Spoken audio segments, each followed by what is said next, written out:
Peace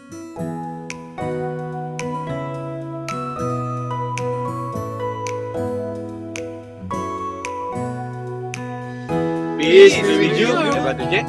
I'm Brother Ian. I'm Mark. I'm Fernan and this is Usapang Tinapay.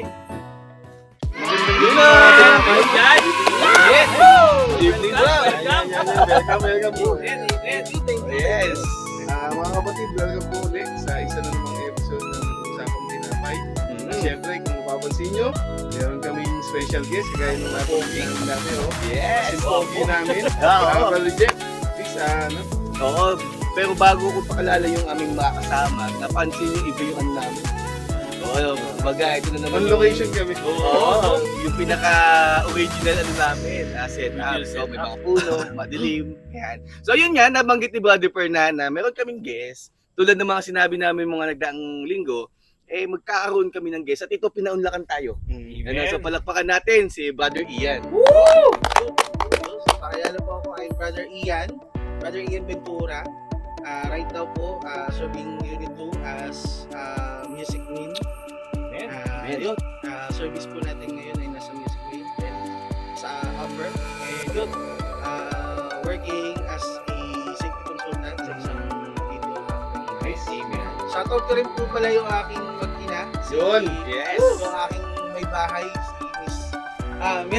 si Mrs. Irene Ventura. Hi, sis. Hi. Hi, sis. Poging chikiting. Yun, no? Look. So, eto si Papa. Yan. Hi, Luke. Yun.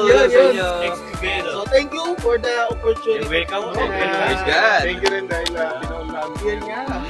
Praise God. Galing lang ni Lord kasi inayos niya rin yung skill. Amen. Thank you po. Thank you po. Okay, so ngayon mga kapatid, tayo po ay nasa 6th Sunday of Easter.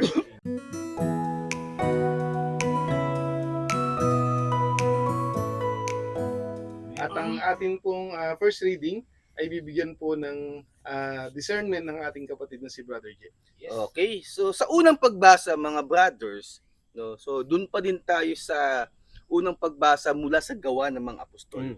Ano, so alam naman natin sa aklat ng mga gawa ng apostol, ito na yung mga trabaho ng mga apostol ni Jesus na hindi na nila kasama si Jesus. Amen. Pero habang nagtatrabaho itong mga apostol na to, may gabay na sila ng banal na Espiritu Santo. Yes. No, sabi nga sa mga ibang readings ng gawa ng mga apostol, dito sinugo na sila ng Diyos at binigyan na ng basbas ng banal na Espiritu Santo.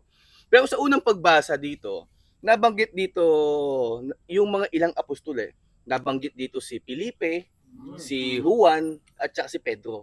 Pero itong si Felipe, pumunta siya sa isang bayan na ang pangalan ng bayan na yun ay sa Samaria. Alam naman natin yung bayan ng Samaria, ito yung mga bayan na sobrang hirap pumasok. Yung mga Hudyo dito, pinapatay yung mga naniniwala kay Kristo. Pero itong si Felipe na apostol ni Jesus, talagang pinasok niya yun. No? Pagdating niya sa bayan ng Samaria, yung mga tao dito, talagang pinakinggan siya. Amen. Tapos yung mga tao doon, nakinig. Tapos ito pa yung pinakamilagro na nangyari sa ginawa ni Felipe. Yung mga nasaniban ng masasamang espiritu, yung mga bad spirit na yun, lumabas sa mga taong yun. No? Yung mga naposes, yung mga masasamang espiritu, naglabasan. Natanggal. Oo. At ito pa sa mga milagro ng pinahayag ni Felipe, yung salita ng Diyos, yung mga may mga lumpo, may pilay, may mga kapansanan, sabihin natin, gumaling. Ano? Pero isa lang ang pinaka-importanting talagang mission ni Felipe nung araw na yon, yung ipakalat yung salita ng Diyos at ipakilala kung sino yung Mesiyas. Amen. No? Di ba alam naman natin na ang Mesiyas ay di ba ang ating Panginoong Hesus. Ano? Tapos nabanggit nga dito si Juan at Pedro. No, ganun din ang ginawa ng dalawa yung sila yung magkabady habang nagmi-mission. So ngayon, ang ginawa naman ng dalawang yon, yung magkabady, magtropang yon, doon sila nagpalaganap or nagbautismo ng Espiritu Santo. Amen. Doon nila inahayag kung ano ba talaga yung Holy Spirit sa mga taong yon sa bayan ng Israel na yon. Kaya ang ginawa ng dalawa, binautismuhan yung mga tao doon sa mga misyon nila. Ano, nakakatuwa lang dito sa unang pagbasang 'to, sa aking pananaw sa first reading, itong si Felipe, lumabas siya sa kanyang comfort zone. Mm. No, yung comfort zone niya kasi siguro yung feeling niya na dito lang ako, hanggang dito lang ako. Oo. Oo. Pero lumabas siya, pinuntahan niya yung pinaka mahirap na misyon na hindi naniniwala yung bayan na yung na pinuntahan niya. Eh, ayun, nangyari, ang dami niyang ang dami niyang Na-convert. na-convert. Oo. Tama ka diyan, Brother Fernando. So, talagang pag sinabi ni Jesus na babautismohan ka ng banal na Espiritu Santo, ihayag mo na ako ang Mesiyas. Mhm. Ihayag mo yung mga salita ng Diyos. Eh talagang gagabayan ka ng banal na Espiritu Santo, mga Amen. brother. No? Mm. So, natanggal yung takot ni Felipe kasi syempre, di ba, alam naman natin yung panahon na yan na wala pa si Kristo. Hinahanap sila eh. Oo. Pinapapatay sila. Wanted Wanted sila. Oo. Parang sa yung cartoons na Yun One yung Piece. time eh, no? Oo, Yun yung time na Oo. after no, ano. Kaya ngayon, lumabas siya sa comfort zone ng sarili niya. Challenge niya yung sarili niya. Galing, no? No, hindi siya natakot. Ganun din ang ginawa ng dalawa, ni Juan at ni Pedro. Mm. Kasi syempre, magbabahagi ka ng banal na Espiritu Santo sa mga taong yun eh. No? Ano yung malay ng mga tao kung anong klaseng Holy Spirit yan? Mm. So, syempre isipin nila anong Walang klaseng idea. Espiritu yan. Walang idea talaga. Baka isipin ng mga tao doon, ano Espiritu yan? Baka Espiritu ng demonyo yan. Baka Espiritu ng tao lang din yan. Oo. May So duda. doon, may Oo, duda. Oo, siguro duda, pride, takot. Siyempre, naglakas ng loob yung dalawang yung apostol na yun. So siyempre, yung dalawang yun, sina Peter and John, dahil may gabay sila ng Holy Spirit, talagang pinatnubayan sila. At doon, nabautismuhan, na-convert yung mga tao doon sa bayang iyon ng banal na Espiritu Santo or the Holy Spirit. No? Kaya sa ating simbahang Katolika, no, talagang nare-recognize natin yung Holy Spirit. Amen. Kaya nga minsan, pag tayo nag-aantanda no, sa ngalan ng Ama, Anak, Espiritu Espiritu Santo. So, hindi lang basta Espiritu Santo, banal na Espiritu Santo. Amen. So, holy siya. So, napakaganda ng ating unang pagbasa, mga brothers. Amen. Yes. Amen. It's good. So, sa part na ano, no? Sa part ng yung unang pagbasa kasi parang sinasabi sa atin na yung utos ng pinakamataas ng Panginoon natin, baga, wag lang tayong mangamba, wag lang tayong matakot, wag lang tayong panghinaan kasi may protection tayo. Oo. May protection na yun, kagaya nga yung mga apostol na naglakas loob, kung tutusin, pwede naman sila anytime, talagang andun yung threat, Oo. pero nagpatuloy pa rin sila. Kasi Yes. may tiwala, may pagpapala, may protection na ipagkakaloob sa kanila. Kaya yung lakas na lang din ng loob nila, ganun na lang din. Amen. Kahit Mm. alam naman natin na parang andun talaga yung malaking risk ng maaaring aksidente, maaaring mangyaring kapahamakan sa kanila. Kakamatay nila Hindi ka mamatay nila kasi. Pero hindi yun naging parang naging balakid Hindran. para magawa nila yung mission na inuutos sa kanila. So, Amen. napakagaling lang po ng Panginoon when it comes doon sa part ng instruction and protection. Amen. Praise God, praise God. So, ano, Brother Ian, matanong lang kita. Amen. So, ano yung pwede mong sabihin ngayon dun sa mga kapatid natin na feeling nila may calling sila na step out of their comfort zones. No? Siguro nararamdaman, may mga kapatid tayo, nararamdaman na nila yung calling ni Lord. Pero, hindi kagaya ni na Felipe, ni na Juan, ni na Pedro, na na-experience nila first hand yung galing ng Panginoon. May nakita sila eh. So, kaya malakas ang loob nila. Ano kaya pwede mong ipayo doon sa mga kapatid natin na naghahanap pa ng ng concrete na pruweba para gawin talaga nila yung iniutos ni Lord sa kanila? In my experience po, nung ako ay nasa missionary work po nung time ng singles, ang lagi ko lang iniisip, every time I was called to do a service pagdating sa iba't ibang lugar, yung pangako ni Jesus na ikaw, gagawin mo yung trabaho niya, siya nang bahala doon sa iiwan mo. Amen. Hindi, ilang beses ko na-experience na walang-wala po. Tapos pagdating ko, pagpunta ko doon sa pagpunta ko doon sa venue, nililip ko lang palagi yung mga concern ko. May Oo. problema ako eh. Oo. May problema ako na lalabas ako ng area ko. Area. Malayo pa, no? Pupunta ako dun sa area, palagi ko lang nililip lahat ng concern ko. Then, gawin ko yung mission ng Panginoon. Oo. Pagbalik ng bahay, Okay na. sobra-sobra, Galing. blessing. Amen. Bakit ka manghihinayang? Bakit ka, sabi nga ng isang, oo, huwag ka matakot. Sabi nga ng isang preacher din, na ini-endorse natin yung mga produkto. Bakit mahihiyang i-endorse yung Panginoon mo? Amen. Amen. Tama. Kumikita ka doon sa mga in-endorse mo. Bakit hindi ka ba binibless ni Lord? Amen. Tama. Para hindi mo siya i-endorse. Tama. Praise God. Ganda. Kung merong calling, wag tayo manghinayang, wag tayo matakot kasi kagaya nung sinabi sa natin pagbasa natin. May paggabay, may proteksyon, may biyaya pong kapalit. Amen. Yung pag-say yes natin. Amen. Yun lang mga bro, yun Nice, sa nice. part na yun. No? Ang galing lang ni Lord, ang galing lang. Galing bro. Thank you. Ganda. Yes, next week kasama ko ulit Ayun, namin. Next week, dyan ka. thank you. Yun.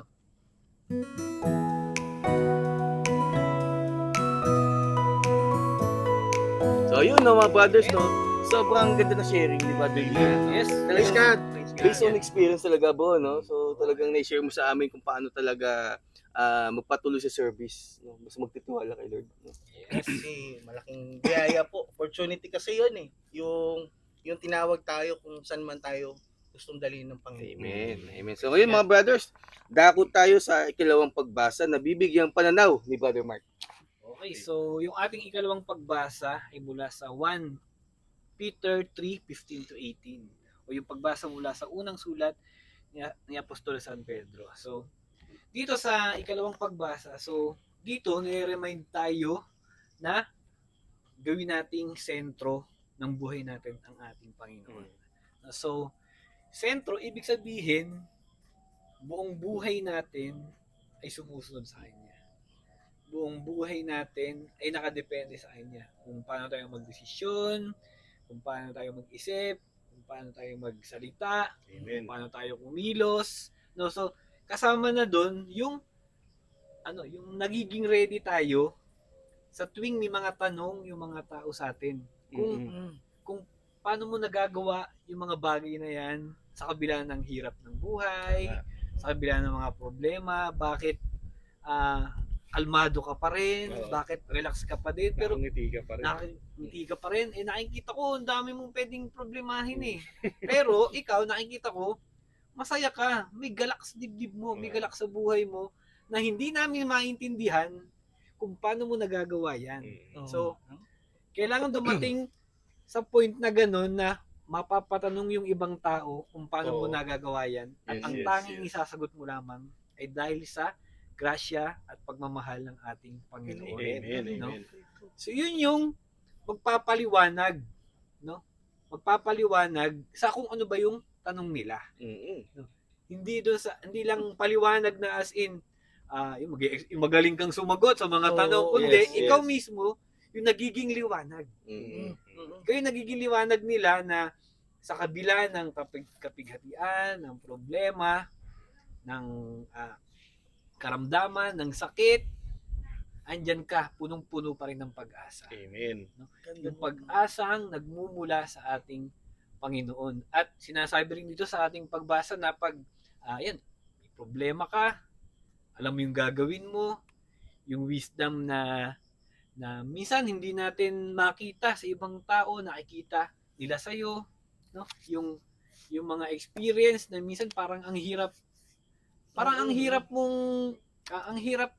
lagpasan, ang hirap pagdaanan, pinagdadaanan mo ng kalmado ka lang, ng relax ka lang, no? Na parang yung pinapagaan mo yung problemang napakabigat. Yes. Yung nakikita sa'yo na kahit gaano pa kahirap yung problema, ikaw na andyan, punong-puno ng pag-asa, punong-puno ng pagtitiwala, at punong-puno ng pagmamahal sa ating Panginoon.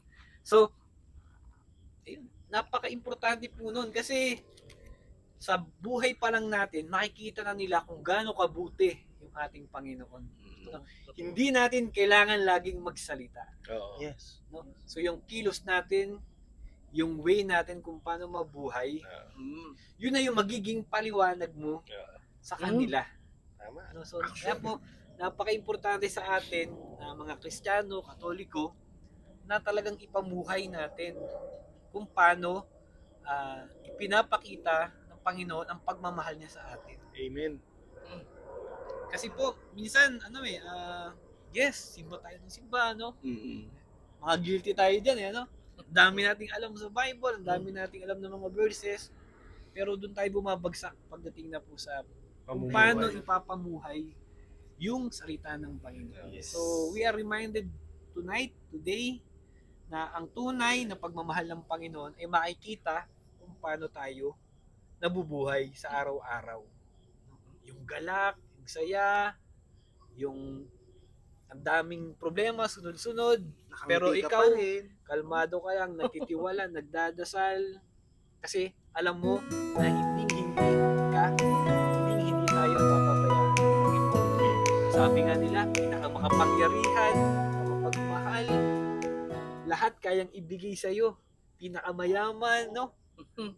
Ano pa bang hahanapin mo?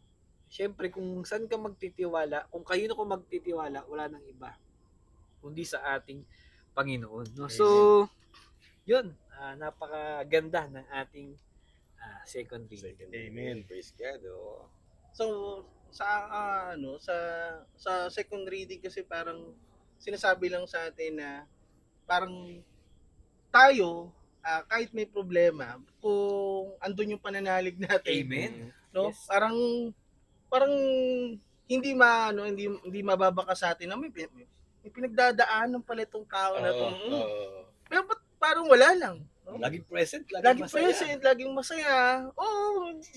Well, minsan may mga time na tulala, pero pero yung Hindi nagtatagal. hindi nagtatagal.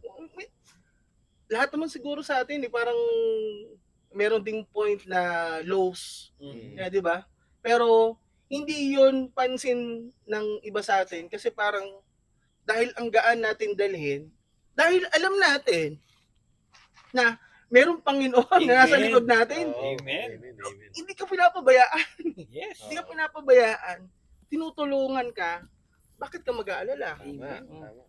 Although, hindi pa rin talaga may iwasan sa part natin. Tao na minsan may magduda, may pagdududa, meron Pero hindi ito nagtatagal dahil alam natin na hindi tayo pinapabayaan. Sabi nga 'di ba, sa isang mensahe, sa kahinaan natin nandoon ang Panginoon. Amen. Sa kahinaan natin nandoon meron nakaalalay sa atin. Yes. Hindi lang natin nare-recognize pero miracles do happen. Amen. Magugulat ka na lang, may sagot na yung worry mo. Yes. Meron ng blessing na kasunod.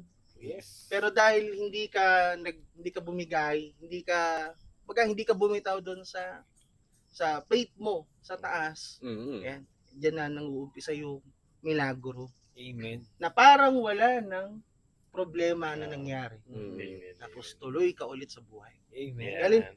Ganun po, no? Yun yung parang sinasabi sa atin sa pangalawang pagbasa. Praise God. Praise God. Praise God. Okay, Brother Ian.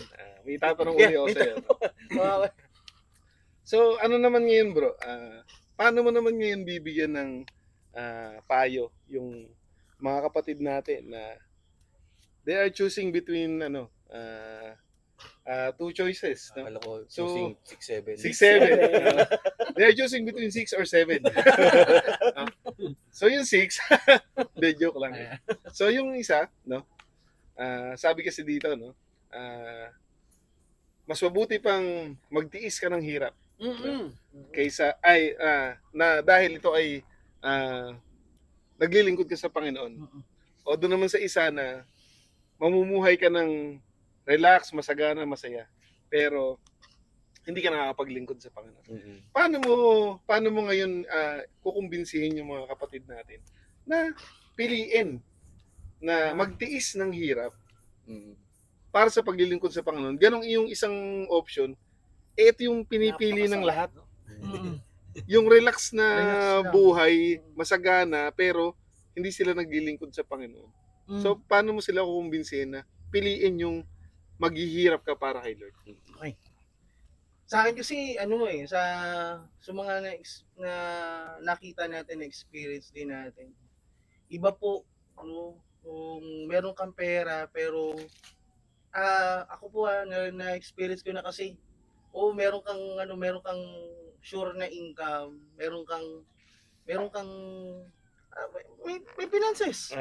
Maganda yung Sure position ka. mo, Oo. pero may kulang. Yes. Meron at meron po kayong hahanapin. Amen. Maniwala po Amen. kayo. Amen. So, sa senaryo na na-experience ko po dati, na talagang ang trabaho ko Sabado at Linggo. Mm. Ayun, halos parang nagsisimba lang ako sa online lang. Mm. Online. Hindi talaga. Para sa akin, Hindi kontento. ang yun yung sinasabi ko na kulang. Okay? Bakit ko papiliin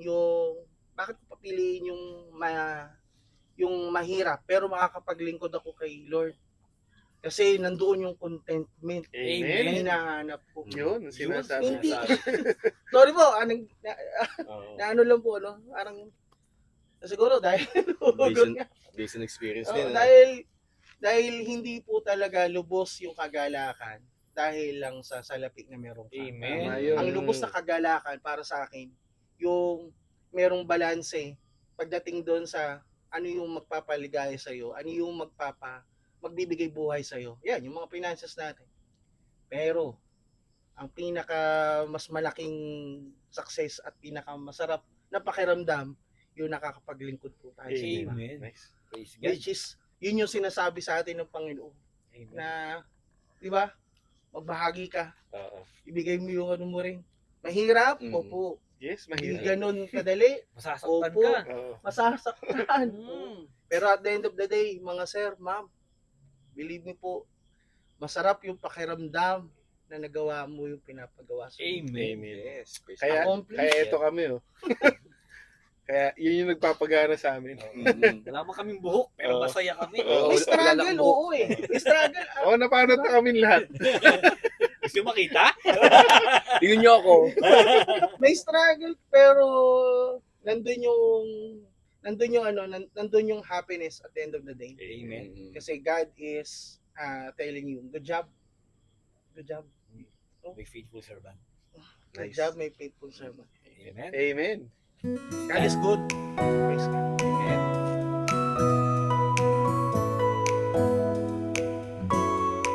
Yes, okay. So, grabe. Grabe yung first reading at saka yung second reading natin. Galing ni Talagang, Lord, no? Galing ni Lord. Napakalbuti ng Panginoon sa atin. Yes. No? So, Mabuting. Yes. gawin nating sentro yung ating Panginoon. Oo. At syempre, paglingkuran natin siya. Ngayon naman, dumako tayo sa ating gospel na bibigyan ng refleksyon ng ating kapatid na si Brother Fernand. Okay, so mga kapatid, yung ating pong mabuting balita ay galing po sa John chapter 14 verses 15 to 21. So dito sinasabi ng ating Panginoon na kung iniibig natin siya, gagawin natin yung mga iniuutos niya. Amen. At ina-assure din tayo ni Lord na hindi niya tayo iiwan nang wala tayong makakasama.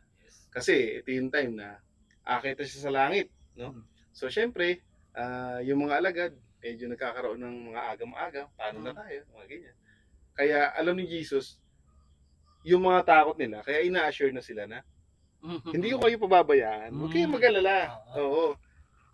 Ibababa ko sa inyo yung Holy Spirit, kasama niyo siya, no? Kung ano man yung mission natin dito, ipagpatuloy niyo lang, ako bahala sa inyo. So, pinapaalala ng ating Panginoon na siya ay hindi pabayang Diyos. Yes. Hindi siya Diyos lang na utos ng utos. No? Siya ay Diyos na nagmamahal. Siyang Oo. tunay. Yes. Ngayon, kung iniibig nga natin ang ating Panginoon, gagawin natin yung iniutos niya. At habang ginagawa natin yung kanyang mga iniuutos, yung kanyang salita ay tinatanggap natin, mas lalo nating makikilala ang ating Panginoon. At kapag iniibig natin ang ating Diyos, ang ating Panginoong Jesucristo, iibigin tayo ng Ama. Mm. Dahil minamahal natin si Kristo, mamahalin tayo ng Ama. Amen. Kapag minamahal natin si Kristo, mas magpapakilala siya sa atin. Yes. So isipin nyo na lang mga kapatid, yung napaka-basic na alam natin sa ating Panginoon. Minamahal na natin siya. Ibig sabihin, the more na lumalapit ka sa Kanya, the more na minamahal mo siya, mas palalakihin niya pa yung pagmamahal mo sa Kanya. Yes. At lalo kanyang mamahalin. Yung cycle ng pag-ibig ng Diyos sa atin Mm-mm. at pag-ibig natin sa Kanya, palaki ng palaki Amen. ng palaki. Amen. At yung buhay natin mga kapatid, kasabay nun, no? Yung Mm. paglaki ng pagmamahal natin sa ating Panginoon. Paganda ng paganda yung buhay. Opo mga kapatid, kanina nabanggit, kailangan dumanas ka ng hirap para sa Panginoon. Pero meron ding clause doon, no? Kung loloobin Kung luluubin. ng ating Panginoon na dumanas ka ng trials. Garantisado po may trials. Amen. Ang sinasabi po dito na aalwan yung buhay mo kasi hindi mo na iindahin yung mga ordinaryong sakit. Amen. Kasi nga, pinagaling ka na ni Lord eh. Yes. Mm-mm. Isipin niyo mga kapatid, para ka lang nagtitraining yan Mm. ng karate, di ba? Una, masakit yung suntok sa kahoy. Mm-mm. Pero habang ginagawa mo yan, paglalaon yung kamay mo. Titigas ng sintigas ng bato, di ba? So ganun din yung ginagawa ni Lord sa atin. Kailangan dumanas ka ng hirap para tumigas ka, para Yes. tumibay ka. Yes. Kasi mga kapatid, yung laban natin, yung mission natin, hindi po basta-basta yun. Hindi po pwede na munay ang dibdib mo. Kailangan bakal ang dibdib mo. Kasi pag konting sakit, konting hirap, hindi mo kayang paglabanan, paano mo paglilingkuran ng ating Panginoon? Mm-mm. Challenging naman talaga na ikalat yung mabuting balita. Yes. So sa madaling sabi mga kapatid, again dito sa gospel, Jesus is assuring us hindi niya tayo pababayaan Amen. at pinapaalala niya na kung nagmamahal ka, kailangan gumagawa ka. Yes. Yun. Amen. Parang ano no? Parang palagi lang din sinasabi sa atin na hindi pwede na nanalangin lang tayo. Kailangan gawin din natin, i-act natin Yes. yung pananampalataya natin. Tama. Kasi sabi nga 'di ba, yung faith works wonders. Mm. So, meron tayong paniniwala. Pero kung hindi natin ginagawa, so walang nangyayari, Yes. walang saysay yun. Pero yung paniniwala na may aksyon, gumagawa ng milagro. Oo, tama. Oo, Amen. gumagawa ng milagro. Assurance sa atin ng Panginoon na hindi natin kailangan mangamba, nananampalataya tayo, and magtiwala dahil may milagrong gagawin sa buhay natin Amen. ang Panginoon. Amen. Yan. Amen.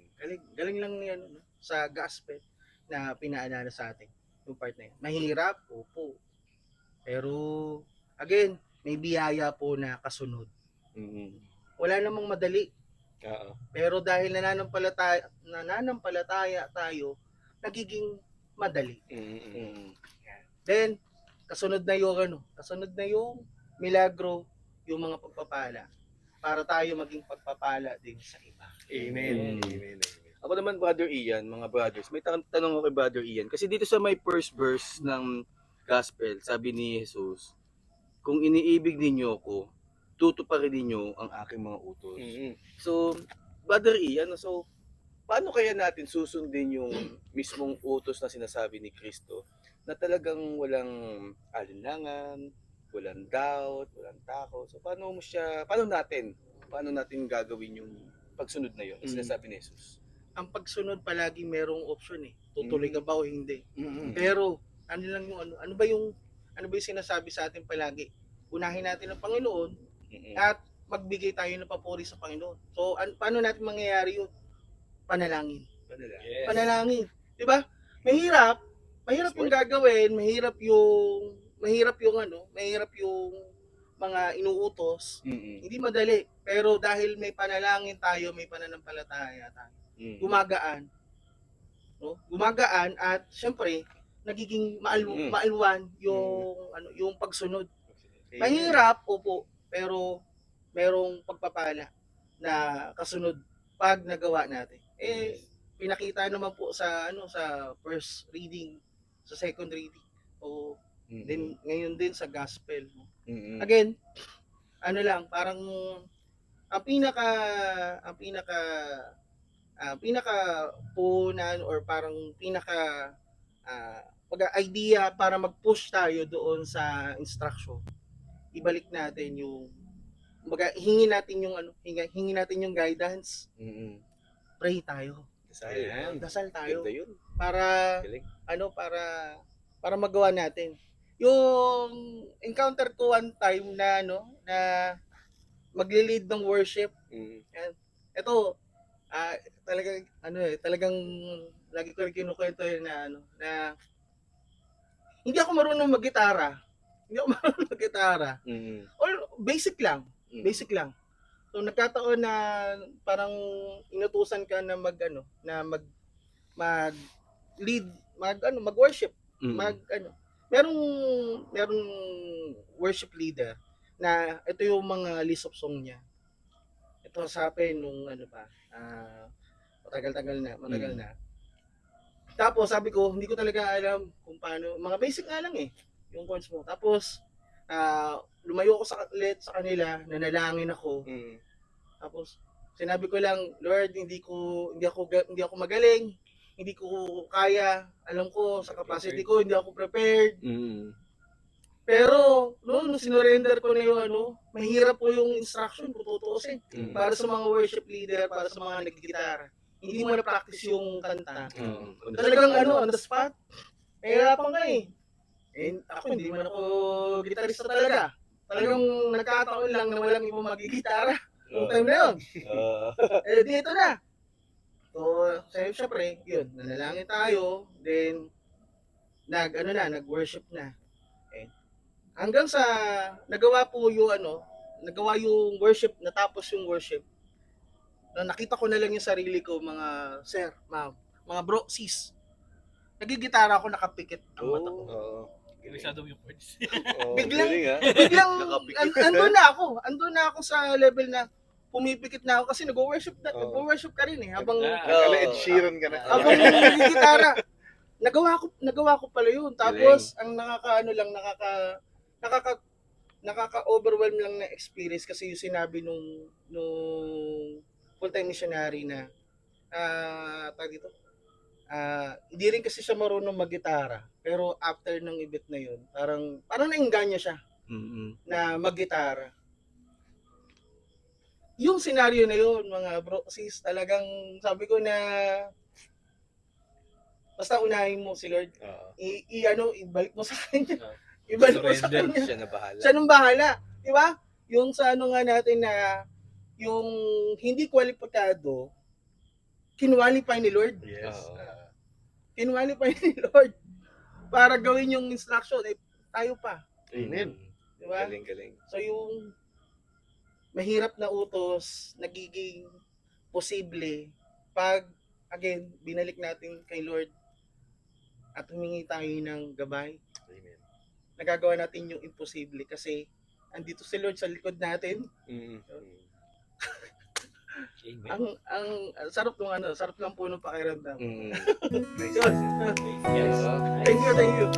Praise God. Praise God.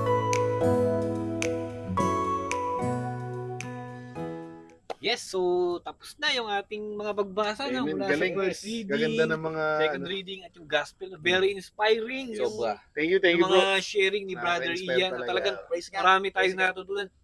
Sobra tayong naliwanagan sa ating mga pagbasa. At ngayon, Para kang buwan. oo, parang ang ano, nagliliwanag. Nagliliwanag.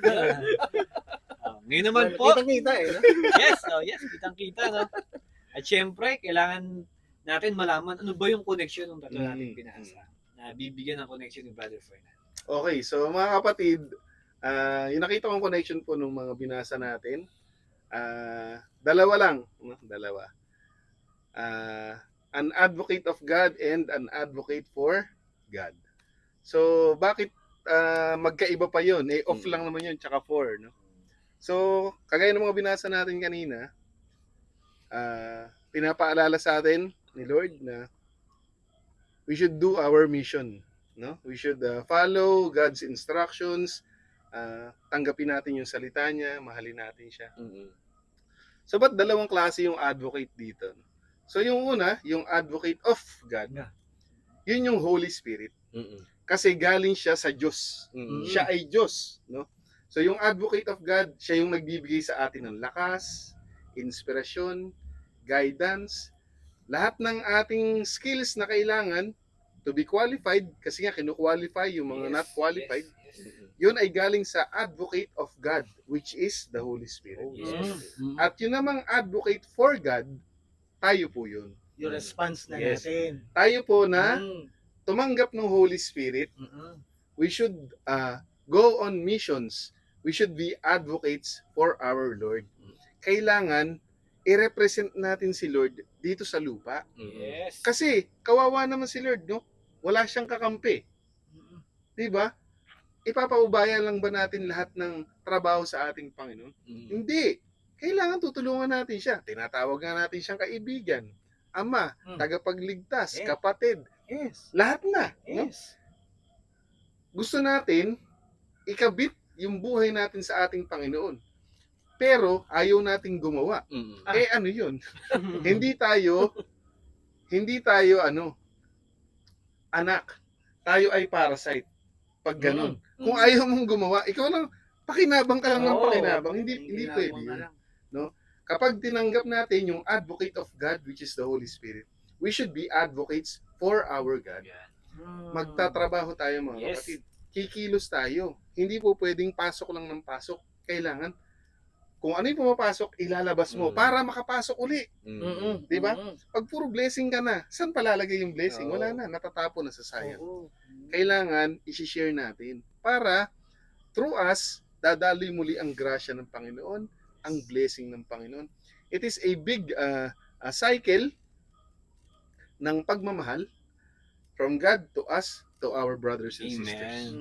And in turn, no, sila naman, ganun din. They receive the grace of God, pass it forward. Maging blessing din Yes. sa iba. So every time mga kapatid na we pray, we ask the Lord for anything, kahit na ano, no? We should always remember na may kakambal yun, mga kapatid, na pagkilos. Kasi ang totoong nagmamahal sa Diyos, sinusunod yung utos ng ating Panginoon. So, yun lamang mga kapatid.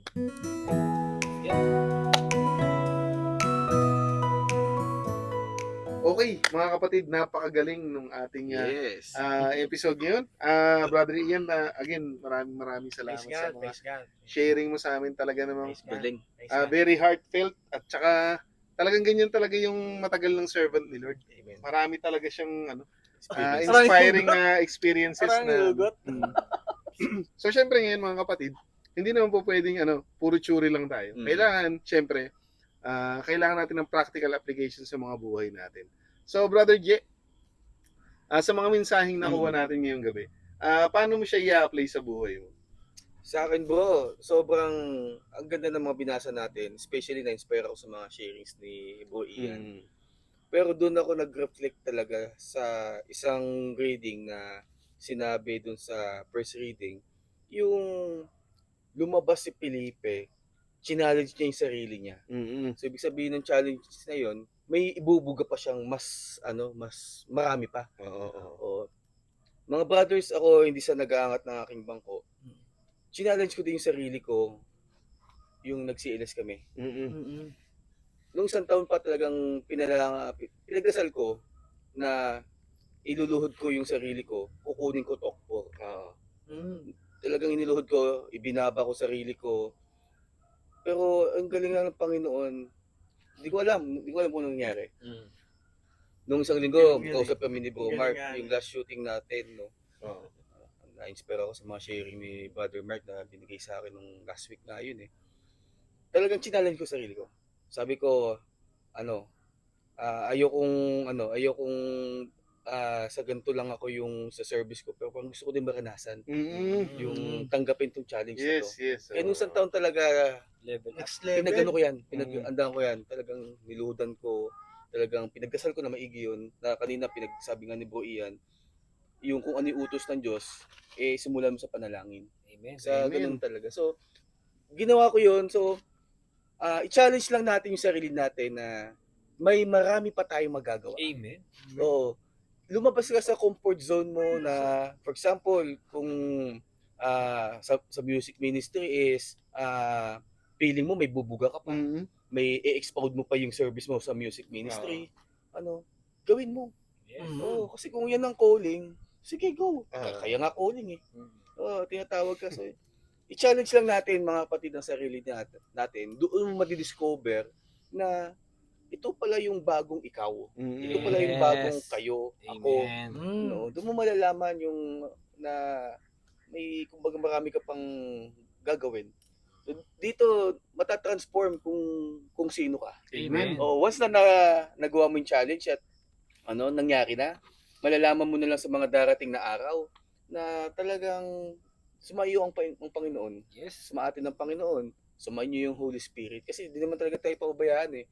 Kasi kung gagawin mo talaga yung pinagkagawa niya, yan, naniniwala ko talagang hindi ka paubayaan. Amen. Lalo na yung Holy Spirit, pag tinawag mo yung banal na Espiritu Santo, Yes, yes. andiyan siya, gagabayan ka. Amen. Pag sinabi mo lang na gusto ko gawin, pag narinig yan ng Holy Spirit, lulukuban ka na ng niyan, Hindi niya ng papabayaan. kapangyarihan ng banal na Espiritu. Amen. Sa mga binasa natin, talagang tinatapik yung Holy Spirit, no? Mula sa una, sa ikalawa, nasabi din yan sa kay Peter, ganoon din sa gospel, no? So nalaman natin na talagang nare-recognize sa Biblia ang banal na Espiritu Santo, no? Kaya minsan may mga kapatid tayo na hindi kilala ang Holy Spirit, no? Hindi lang nare-recognize yung banal na Espiritu Santo. Pero mga bro, mga sis, mga kapatid, sa Bible eh. Yes. Oo, kaya pag may mga naririnig akong mga na wala naman daw sa Bible, ba't ba daw may Holy Spirit? Basta kung ano man mga controversial na or conversation na pinag-usapan regarding sa mga wala naman talaga mananalo. Oo. Basta alam natin sa sarili natin kung ano yung natin na nabasa, paliwanag, ating pakinggan na lang, ating isa Amen. puso. Amen. Kasi katulad nito, mga binabasa namin galing sa Bible, talagang talagang tumimo sa atin eh. Mm. Kung ano ba talaga yung gawa ng banal na Espiritu Santo. Amen. Ilang Amen. linggo na yung pinag-uusapan, baka sa isang linggo Holy Spirit na pag-uusapan. Yes. So maniwala tayo na may banal na Espiritu Santo. No? Kasi nga nasabi nga dito ng isang verse na sabi nga dito na ang tumanggap sa mga utos ko ay tumutupad na ito na umiibig sa akin. Sa araw na iyon malalaman ninyong ako'y nasa Ama at kayo na may nasa akin Mm. at ako'y nasa iyo. So ibig sabihin, kung sino yung naniniwala sa Ama, ganoon din ang paniniwala sa kanyang anak. At kung sino rin naniniwala sa kanyang anak, maniwala ka kung anong sabihin ni Jesus na sumasa atin, yung Holy Spirit, maniwala tayo. Amen. So, talagang tawagin lang natin yung banal na Espiritu Santo. Marahil physically di na natin kasama si Jesus, no? Pero ang banal na Espiritu Santo, yan, kasama na natin siya, Amen. yung Holy Spirit sa buhay natin. Kaya, tulad na sinasabi ko kanina, challenge mo lang sarili mo. Marami ka pang magagawa, marami pa tayong magagawa. Amen. Marami ka pang magagawa talaga. Amen. Labas mo lang, excel mo lang yung binigay sa yung talent ng Lord, i-share mo sa iba. Yes. Yun sa akin mga bro. Amen. Nice. Amen. So yun, natapos ko na yung sharing or application ko sa buhay. Para kasi Brother Mark, so paano mo rin siya ma-apply? Okay, so ako naman nakita kasi natin doon sa binasa natin kanina na mas magandang magtiis ka ng dahil sa pagsilbi sa Panginoon. Amen. Yung nahihirapan tayo dahil sa pagmamahal natin, pag-ibig sa ating Panginoon. Kesa nahihirapan ka dahil sa kasalanan. Yes. No? So, napakagandang reminder po sa atin na kailangan tayo maging matiisin. No? So, kahit na anong hirap pa yan, kahit ano pang sabi nga nila kanina, ano pa yung pinapagawa sa atin na minsan akala natin hindi natin kayang gawin. No? Na akala natin hanggang dun lang tayo. Pero dahil sa grasya, sa buti, sa pagmamahal ng Panginoon, napapagawa niya sa atin yung mga limitations natin. Amen. Na limitation na kaya nating lampasan. Mm. Oo. Isipin nyo na lang, tayo, nung nagsimula tayo dito, no? Tayo mga basal Ano lang ang pinagsasabi natin dito. Kung Diba? ano-ano. Pero ngayon, Di ba? tinuturuan tayo ng Panginoon kung paano ba sabihin, isabuhay yung salita ng ating Amen. Panginoon. No? Yes, mahirap. Ang daming iniintindi, maraming kailangan unahin, maraming kailangan gawin sa bahay, no? Pero andito tayo, binibigyan natin ng time, binibigyan natin ng panahon, kung paano ba natin ikakalat yung mga mabubuting ginagawa ng ating Panginoon sa ating yun. buhay mula sa kanyang mga salita. Yes, So, yes. ipakita natin na kahit yes, may mga problema, hindi po nawawala yan. Merong mabibigat, pero pag ito pinagtiisan mo para sa Panginoon, yun na yung magiging liwanag mo sa ibang tao na nakikita nila na, wow, grabe tong si Gerald, no? Grabe tong si Brother Ian, grabe tong si Fernan. Anong nangyayari sa kanila? Bakit sa kabila ng mga alam ko may pinagdadaanan tong mga to, alam ko may problema sila mabigat, pero nakikita ko sila, lagi pa rin silang nagsisilbi. Lagi pa rin nilang inuuna ang Panginoon. Lagi pa rin silang masaya, lagi pa rin sila nag-e-enjoy sa kung ano yung ginagawa nila. Amen. Kasi kung iisipin mo, hindi to practical. Hindi practical tong ginagawa natin. Hindi ka magkakapera dito. No? Kasi tayo, syempre, ang thinking natin, kailangan trabaho ko kahit overtime, kahit gabi, gagawin ko ng para lang magkapera. Pero iba po yung nadudulot ng salita ng Diyos sa bawat buhay natin. Yes. So, at yung mga salita na yun yung nagpapabago ng buhay natin kung saan nakikita ng mga tao kung paano ba natin patakbuhin ang buhay natin sa pamamagitan ng gabi ng ating Panginoon. Tama. Na lagi kong sinasabi, yun yung nagiging paliwanag sa kanila kahit hindi tayo nagsasalita. Na tayo magiging liwanag, magiging source o inspirasyon ng pag-asa. Siyempre, ang pag-asa natin ay ang ating Panginoon. Pero dahil sa mga ginagawa natin, nakikita nila ang Panginoon na buhay sa buhay natin. Yes, maraming challenge. Pero, hindi lang naman challenge ang meron dito. Oo. Napakadami rin pong blessing. Yes. At tayo, mas tinuturuan tayo na mag-focus sa blessing. Amen. No? Konting-konti lang po yung challenge kumpara sa blessing. Yung mabuhay ka, Naman. nang nakakahinga ka ng maayos, nakakauwi ka ng bahay, may bahay ka, may Oo. sakyan ka, no? Kumpleto yung pamilya mo, malulusog. Tatabaan nga tayo rito. Natatabaan tayo. Naubusan tayo ng buhok. pero malulusog tayo. No? So, Amen. nasabi ko lang po mga kapatid na masarap magtiis para sa Panginoon. Amen. At kung nahihirapan man tayo, huwag po tayong mag-alala kasi yung paghihirap na ito, ang dulo nito ay kasaganaan kasama yung ating Panginoon. At doon tayo ma-excite. Huwag nating pansinin, tiisin natin yung hirap na to.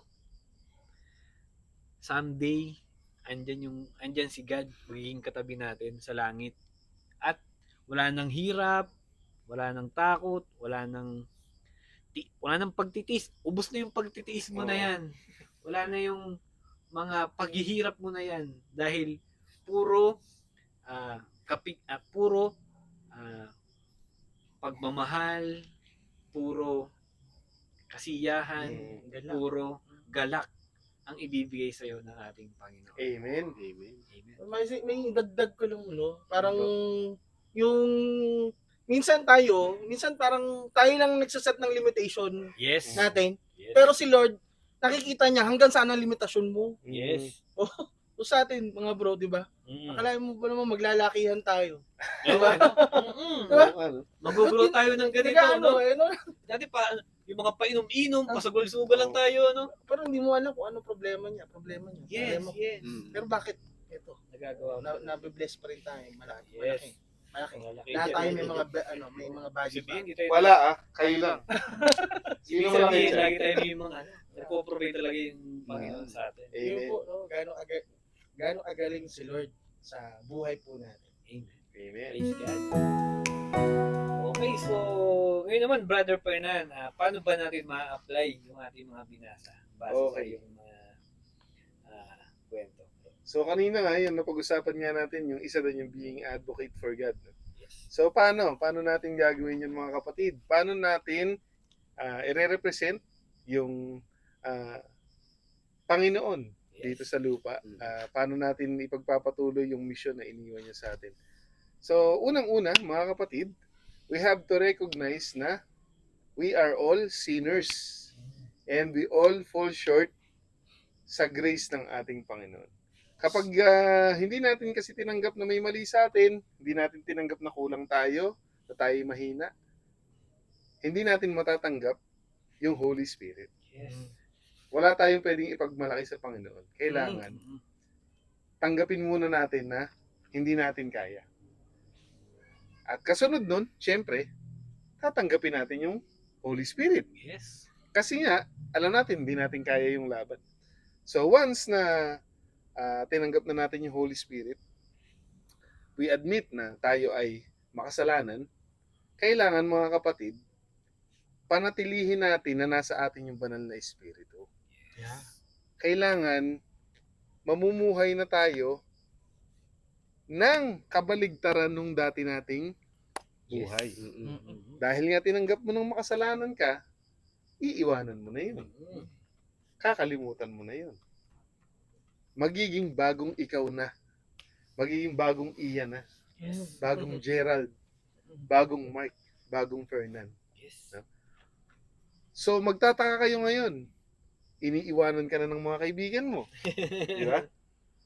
Yes. Pero, ang kapalit nun, mas nagmamahalan kayong mag-asawa, mas inirerespeto ka ng mga anak mo. Yung mga nawalang kaibigan mo, pinapalitan Mas marami. ng mas maraming kaibigan. Mas mabuti. Yung dating hilig mo sa bisyo, mapapalitan. Kay Lord ka na ngayon maa-addict. Amen. Di ba? At ngayon, hindi ka na lang puro pakabig. Puro patula ka na ngayon. Yes. Kasi nga mga kapatid, ang pag-ibig ng Diyos na ibinigay sa atin, sa sobrang galing niyang mag-multiply, hindi mo siya kayang i-contain. Yes. Same Di ba? So blessed. Yan. I can contain it.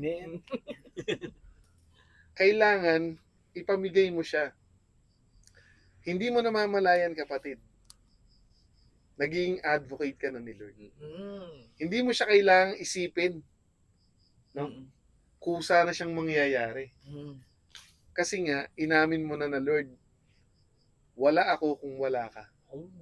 Yes. Hindi ko kaya, Ganda nun. hindi ko kaya pag wala ka. Yes. Totoo. At handa akong mamatay para sa iyo. Amen. Nakakatakot, di ba? Pagka napakinggan mo ng una yun, ay baliw yata to. Bakit naman ako magpapakamatay? Not literally, mga kapatid. No? Ibig sabihin nun, mamamatay na yung dating ikaw. Kasi nga, hindi po pwede na ikaw pa rin yan, yung makasalanan na ikaw. Kilala mo na yun eh. Kilala mo na si Fernan na makasalanan eh. Papatayin mo na yun. No? Kailangan, ikaw na yung bagong tao na binago ng ating Panginoon. Amen. Amen. Amen. Praise God. Okay, so ngayon naman mga kapatid, syempre, we save the best for last. Yes. Ngayon naman pakinggan natin yung magiging application ng ating kapatid na si Brother Ian. So sa atin siguro, application, ito common na nangyayari. Kasi minsan, parang pag sinasabihan tayo, bro, can you lead the short prayer? Mm-mm. O minsan, parang natatakot tayo, di ba? Nakakatanggipan. Natatanggi tayo. So, sa part ng binibigyan tayo ng opportunity para papurihin sa Lord. Huwag tayo matakot. Yun yung sinasabi Tama. yun yung Amen. sinasabi na part na merong utos. Mm. Pero dahil ikaw, alam mo na parang hindi ka worthy or somehow nagdududa ka sa kakayanan mo, o natatakot ka kasi baka mapahiya ka. Nahihiya. Oo, di ba? Pero palagi nating tatandaan, no, it is always a privilege to serve God. Amen. It is always a privilege to proclaim yung blessing niya. Amen. So paano 'yun? No? Sa buhay natin araw-araw, syempre, pag gising natin, we pray. Then sa mga seminars, sa mga gatherings, no, palaging napaka-impacting or napakaganda nung part na uumpisahan natin ito sa panalangin. Yes. Sa panalangin. Okay? Sabi ko nga, every time I do conduct trainings po pagdating sa health and safety. So hindi nawawala yung part na uumpisahan natin ito sa short prayer. Sabi nga, yung hingi muna tayo ng guidance, hingi tayo ng blessing. So, nandoon yung part ng pagpakumbaba, nandoon din yung part ng pagiging, paghingi mo ng gabay, ng proteksyon, ng biyaya. Yes. So, hindi lang natatapos yun sa'yo, na ikaw na speaker or ikaw na nagli-lead ng no, nagbabahagi yun sa iba. Okay? Minsan, natatakot lang tayo, pero again, natatakot kasi tayo na mapahiya. Pero dahil sinabi natin na si Lord ang bahala, may pananalig tayo, may kapalit yon na may kapalit yun na blessing. Magtiwala muna tayo. Pero i-surrender din natin. Amen. Hindi tayo hindi naman tayo perfecto. Yes. Pero nagiging perfecto tayo dahil meron tayong perfectong Panginoon. Amen. Yes. May perfectong Panginoon. Kaya yung application para sa atin, wag lang din tayo matakot doon sa mga opportunity na ipagkakaloob sa atin or mga instances na kung saan mabibigyan natin ng parangal, papuri, ang Amen. pangalan ng Panginoon. Praise God. So, yun yung parang opportunity na always sana i-grab natin. Amen. I-grab natin at wag nating ikahiya. Yes. Dahil palagi po na may pagpapala, may proteksyon, may gabay. Unahin muna natin Amen. yung Panginoon. Amen. Amen. Praise God. Yan, maraming salamat You know. mga tinapay. Yes. Thank you. Thank you. Yes. Yun, maraming salamat mga kapatid muli sa pagsama niyo sa amin sa another episode ng Usapang Tinapay. Siyempre, special thanks sa aming guest na si Brother Ian. yes. Praise Ah, God. yan. Thank you Brother po. Ian. So, hopefully, Praise God. mga kapatid, makakasama muli natin siya sa mga Amen. susunod na episodes ng yes, Usapang Tinapay. So, again mga kapatid, kung nagustuhan niyo po yung kwentuhan namin, kung may napulot po kayong aral, kung na-inspire po kayo sa mga sharing namin, please like, share, and subscribe. Kung sa ganun, matulungan niyo naman po kami na maikalat yung mabuting balita. O mga kapatid, meron po diyang comment section. So kung ano po yung mga mensahe, yung mga napulutan niyo sa aming mga word of wisdom, Ayan. or any shoutouts, greetings, sasabihin po namin yan. So meron din po kaming Facebook page na Usapan Tinapay Podcast. So follow, pa-like, subscribe, pa-share na din mga kapatid yung mga uploads po namin. Yes. So, Brother Ian, salamat muli. Yes bro, thank you. Thank you, thank you. Thank you sa plug, bro. Yung pelikula mo na may bagong pelikula ka ba ngayon? Siguro, ano na lang, pumunta na lang pa rin, always pa rin yung health and safety. Yan. Hindi naman yan para sa trabaho lang. Para din sa lahat ng lugar. So be aware, be cautious, be safe. Amen. Amen. So, yes, napakabuti ng ating Panginoon. no? Amen. So, it's a blessing po na nakasama talaga namin si Brother Ay, Ian ngayon. praise God. So, very inspiring. Grabe, napakagaling ng Panginoon. Siyempre, natutunan nating lumabas sa comfort zone. Gawing sentro ang ating Panginoon. Grabe yung mga reminders, no? At syempre, yung maging advocate tayo for God and of God. Amen. So, ang galing ng Panginoon. So, syempre next week, marami na naman tayong mga tutunan. So, kita-kita po rin tayo next episode. At syempre po, lagi natin tatandaan Na ang tao ay hindi lamang sa tinapay ng buhay. Kundi sa bawat salita ng Diyos. Bye! Salamat! It's everyone.